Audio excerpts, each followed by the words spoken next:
তো আমি এখন অফিসে রয়েছি। তো আমার আশা দিদি একটু আগে এসেছিলো, দিয়ে আমাকে একটা গিফট করেছে। এই যে এটার ভিতরে কী আছে তোমাদেরকে দেখাচ্ছি।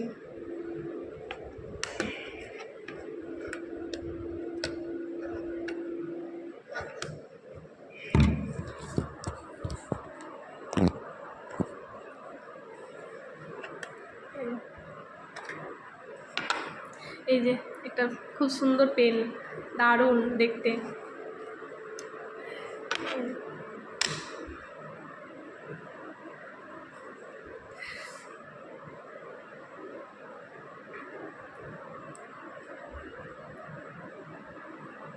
এই যে থ্যাংক ইউ। আমার আশা দেখে জানিয়েছি আমি এত সুন্দর একটা গিফট দেওয়ার জন্য। খুব সুন্দর পেনটা, আমার তো খুব পছন্দ হয়েছে। তোমাদের কাদের পছন্দ হয়েছে কমেন্ট অবশ্যই জানাবে, ঠিক আছে? এই যে